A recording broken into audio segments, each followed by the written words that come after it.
Most Americans do think we're the paramount of food safety. We've got the FDA, USDA inspections, and enough regulations to choke a bureaucrat. But here's the thing, dozens of countries around the world have looked at our perfectly safe American foods and said, absolutely not. We're talking about everyday snacks and breakfast cereals that you probably ate this week, banned outright by nations that think our food is too dangerous to eat. I've spent weeks researching global food regulations, and the pattern is quite clear. While we're busy arguing about organic versus conventional, the rest of the world is quietly banning our processed foods for containing chemicals that sound like they belong in a chemistry lab, not a kitchen. Today we're exploring 6 American foods that other countries won't touch, and the surprisingly sketchy reasons why. Skittles, the rainbow that Europe rejected. Let's start with everyone's favorite sugar rush. Skittles markets itself with "Taste the rainbow," but Europe decided that rainbow was a little too artificial for their liking. Sweden and Norway have banned these colorful candies, and the European Union is following suit by the end of this year. The culprit? Titanium dioxide, the same stuff that makes paint bright white and gives Skittles their eye-popping colors.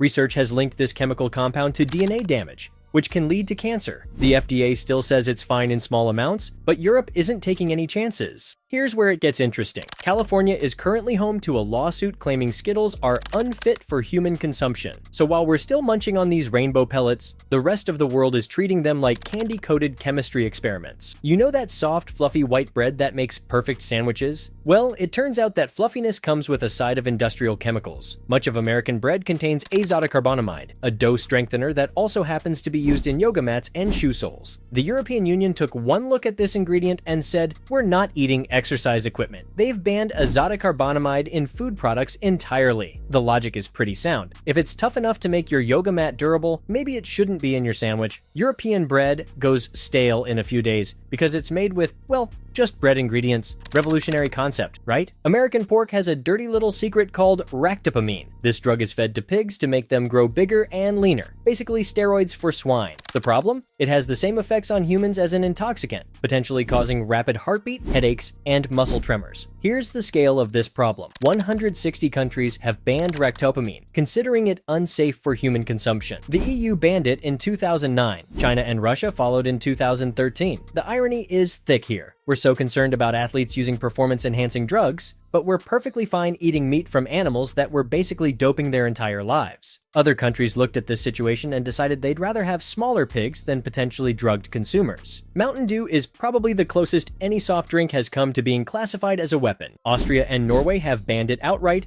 and Europe spent exactly 2 years in the 1990s selling it before giving up entirely. The problem is tartrazine, also known as yellow 5, the same dye that makes Skittles problematic. This artificial coloring has been linked to headaches, hyperactivity, and what researchers diplomatically call the desire to be annoying to other people. Basically, Mountain Dew doesn't just look radioactive, it might actually make you act like you're radioactive. What's sold as Mountain Dew in Europe today is actually closer to the original 1940s recipe, when it was designed as a whiskey mixer. The modern American version is essentially a different drink entirely, pumped full of chemicals that make it glow like a nuclear accident. Little Debbie Swiss rolls contain 32 milligrams of artificial dye per product. Austria and Norway have banned them, while the EU requires warning labels like their cigarettes. The warnings specifically mention potential dangers to children because apparently we're feeding kids snacks that require health advisories. Studies show that artificial food coloring can damage white blood cells, causing them to mutate within 3 hours of exposure. These dyes can also make tumor cells multiply more rapidly. Researchers recommend avoiding high chronic intake of food colorings throughout the entire life, which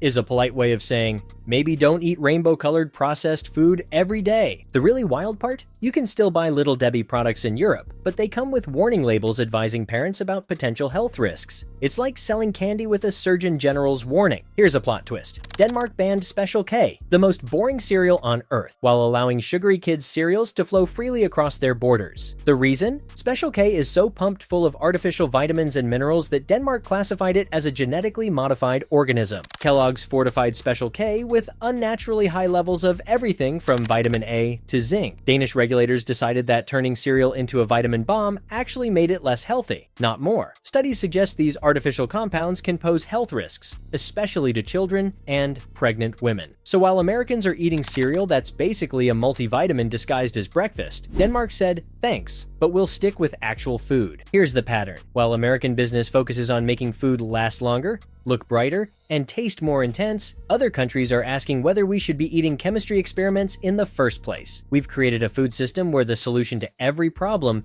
is adding more chemicals, while the rest of the world is quietly backing away from our innovations. The real question isn't whether these foods will kill you tomorrow. It's whether we've become so used to eating artificial everything that we've forgotten what actual food tastes like. Speaking of food innovations, there's another American food technology that's causing global controversy, but this time, it might actually be solving problems instead of creating them. Lab-grown chocolate could end child slavery and deforestation in cocoa farming, but it's sparking massive fights between tech companies and traditional farmers. Nestle is literally suing startups over stolen cocoa cell lines, while Ivorian farmers are protesting being replaced by Petri dishes. I've got the full investigation into how cellular agriculture is trying to reinvent chocolate, including taste tests and the wild story of space-grade CRISPR cocoa designed for Mars colonies. Click the link in the description to see whether lab-grown chocolate is ethical salvation or just corporate greenwashing with better marketing.